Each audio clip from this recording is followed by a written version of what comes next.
parti. Voilà le scandale démocratique dont vous êtes l'incarnation. Vous et l'ensemble de la Macronie. La République des copains à ciel ouvert. Vous alertez. Je vous remercie.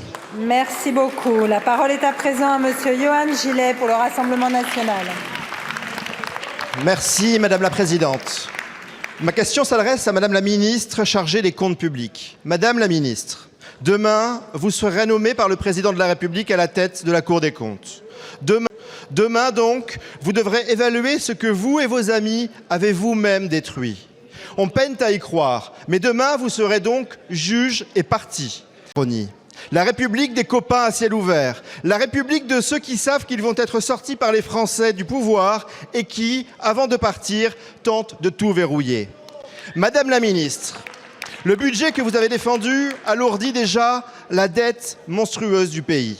Les dépenses publiques continuent de grimper, avec une hausse de 37 milliards d'euros cette année. Et pour financer tout cela, les Français devront payer 10 milliards d'impôts supplémentaires.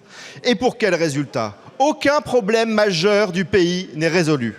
L'école est déclassée, le système de santé est débordé, les Outre-mer sont totalement abandonnés, notre industrie et notre agriculture sont en détresse, notre souveraineté énergétique est mise à mal, l'immigration est hors de contrôle et l'insécurité gangrène nos territoires.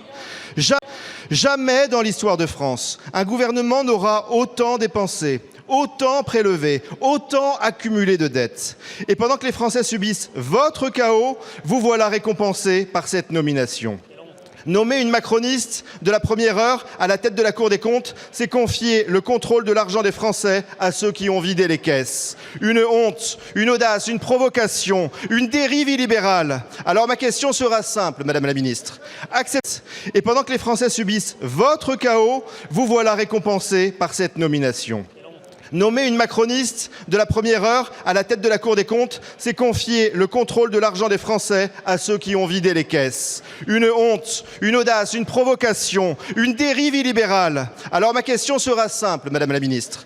Accepterez-vous cette nomination ou vous reste-t-il un minimum de respect envers certains principes et envers les Français ?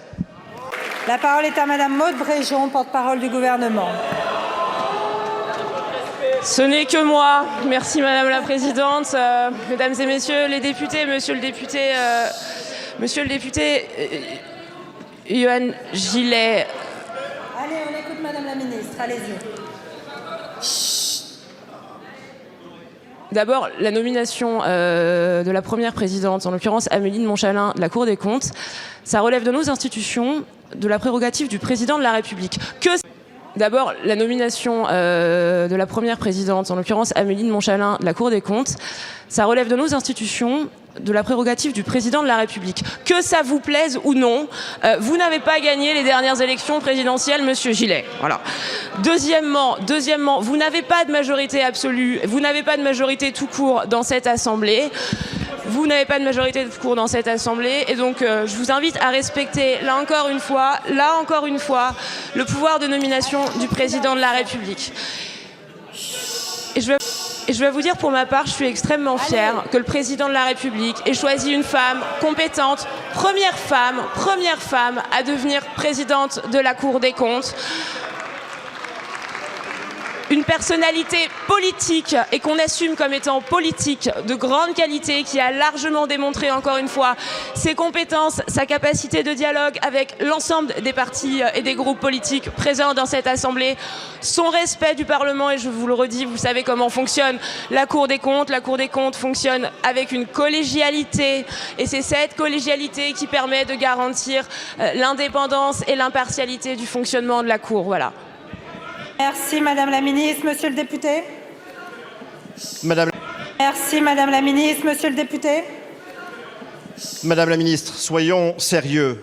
Je le répète, s'il vous reste un minimum de principes essentiels, si vous avez du respect pour ces principes essentiels, notamment la démocratie, et si vous avez du respect pour les Français, alors refusez cette nomination. Merci Monsieur le député.